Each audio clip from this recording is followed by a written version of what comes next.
Compañeros, buenos días, tardes o noches. Vamos a ver farmacodinamia en terapéutica farmacológica. Bueno, la farmacodinamia, compañeros, es el estudio de los efectos bioquímicos, fisiológicos y los mecanismos de acción de los fármacos. A diferencia de la farmacocinética, en la farmacodinamia ya se ve qué es lo que hace el fármaco, no solamente cómo se transporta y se elimina, cómo se absorbe y cómo entra. Eso lo ve la farmacocinética.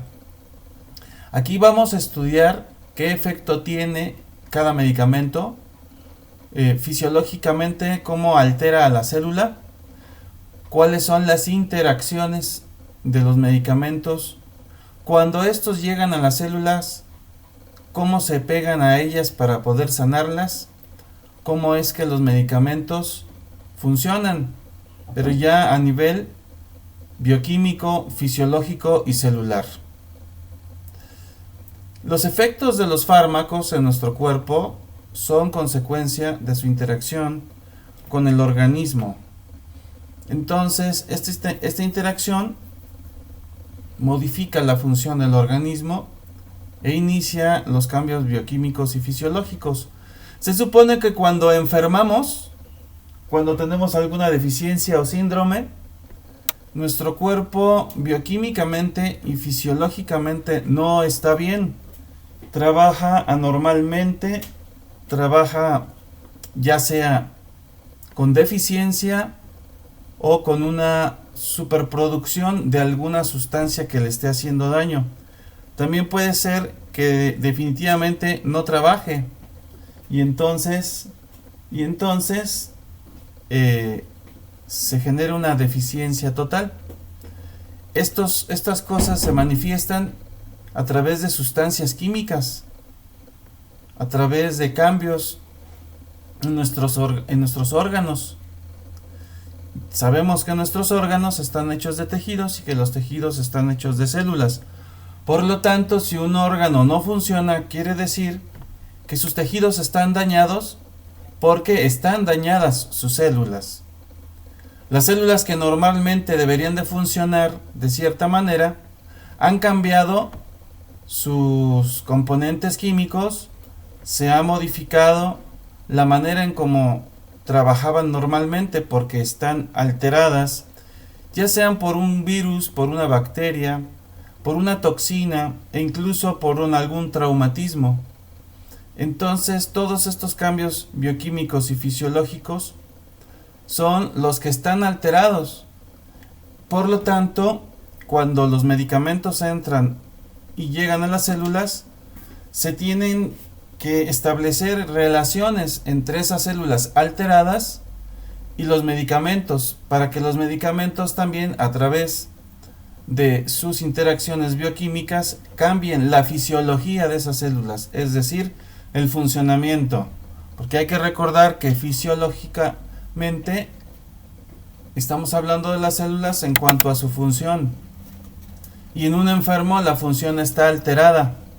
Y el medicamento sirve para que la función se vuelva a normalizar. Entonces, compañeros, la farmacodinamia, dice el libro, es la que quizá más se acerque a la ciencia básica de la medicina, precisamente porque explica la farmacodinamia cómo es que los medicamentos actúan para sanar. Acuérdense que estamos en terapéutica farmacológica, y terapéutica significa las acciones que hay que hacer para que un paciente se sane. Eso es terapéutica, sanar a los pacientes. Y farmacológica porque los estamos sanando a través de fármacos, medicamentos o drogas. Para entender cómo es que estos medicamentos pueden sanar estableciendo interacciones bioquímicas, pues lo primero tenemos que ver es a dónde llegan. Y los medicamentos llegan a las células. ¿A qué parte de las células? Bueno, pues llegan a los receptores. Las células tienen estas sustancias que son sustancias receptoras. Dice el libro, la mayoría de los fármacos producen efectos al combinarse con receptores biológicos. Un receptor biológico es el sitio de unión de un fármaco desde el cual este fármaco ejerce su acción selectiva, dice ahí. Es decir, las células tienen receptores y los fármacos seleccionan el receptor adecuado para que la célula pueda sanarse. Si el fármaco no llega a dicho receptor, no se une con él, entonces no hay cambios en la función de la célula, es decir, no hay cambios fisiológicos. Y la célula pues sigue mal, sigue alterada o sigue inactiva. Algunas enfermedades alteran a la célula, otras enfermedades la inactivan. Por ejemplo, la influenza a través del virus, el virus del mismo nombre, virus de la influenza, lo que hace es alterar las membranas mucosas del tracto respiratorio a través de la producción de una sustancia que se conoce con el nombre de histamina. Cuando el virus llega, provoca que las células de estos tejidos, nariz, laringe, tráquea, inclusive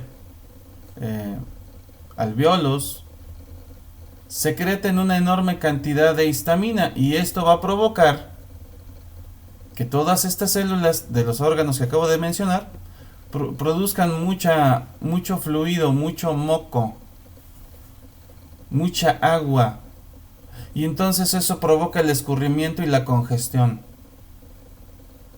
aparte de un proceso inflamatorio, donde los cornetes nasales, donde la garganta, donde la laringe, donde la faringe pueden irritarse y doler. Ahí vemos un ejemplo de cómo estos virus también llegan a esos receptores y los inflaman, es decir, cambian su fisiología, produciendo, o más bien obligando a estas células a producir esta sustancia que se llama histamina. ¿Qué es lo que hay que administrarle a un paciente así? Pues un antihistamínico, una sustancia que compita con los virus y que ocupe esos receptores para que esos receptores sean bloqueados, para que esos receptores ya no estén tan estimulados y produzcan tanto moco. Y tenemos, pues diferentes tipos de sustancias antihistamínicas: las clorfenaminas, las fenilefrinas, las loratadinas. Son sustancias que nos receta el doctor para que disminuya el síntoma de escurrimiento nasal. Si no hubiera receptores para la histamina, o más bien, si no hubiera receptores para la clorfenamina, para la loratadina, para la fenilefrina, entonces esos medicamentos no tendrían acción, no mejorarían los síntomas del paciente.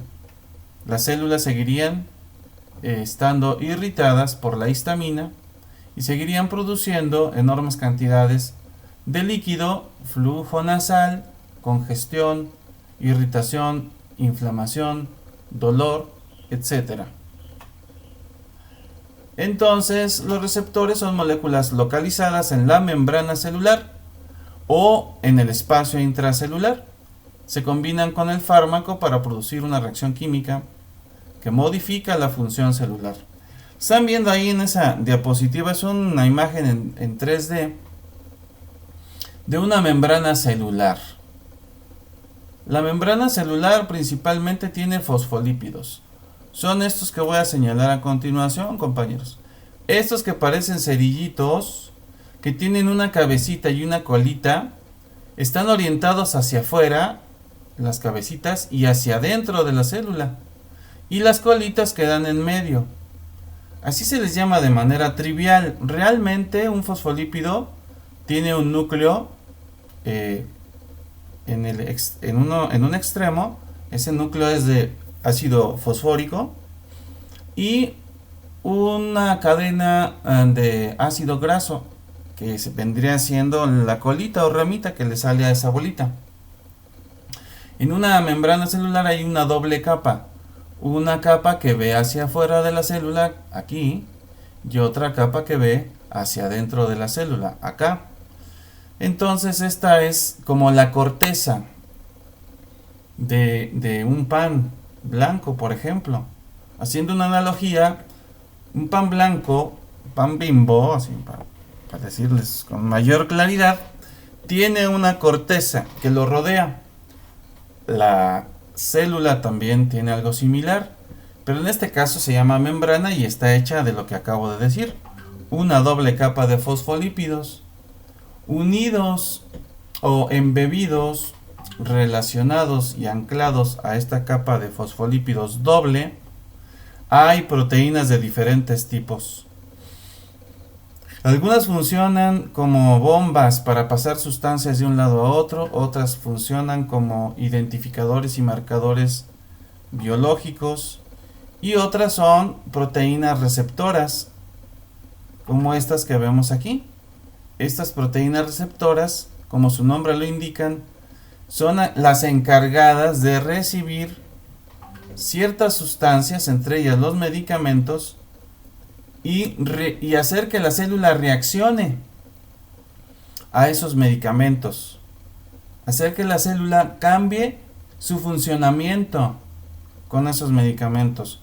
Por ejemplo, una célula nerviosa que está muy estimulada por algún trauma que haya pasado a un paciente, por ejemplo, un susto muy grande, tenga el síndrome de estrés postraumático y el nervio esté muy estimulado, pues la persona se va a sentir con ansiedad, con nerviosismo, con temores, miedos, etc. Entonces hay que darle algún tranquilizante, algún relajante, carbamazepam puede ser, y ese carbamazepam pues lo que va a hacer es llegar a estos receptores que hay en las neuronas y va a empezar a modificar el funcionamiento de las neuronas de tal manera que la neurona deja de estar tan estimulada, deja de enviar información en cierta cantidad, deja de producir ciertos neurotransmisores en exceso que causan ese nerviosismo, y este medicamento entonces cumple con su función terapéutica, pero es a través de los receptores. Bueno, y dice el libro, de acuerdo con la forma de unirse con los receptores, los fármacos se clasifican en agonistas y antagonistas. Y es el siguiente subtema de este enorme tema que se llama farmacodinámica y que vamos a ver en el siguiente video, compañeros.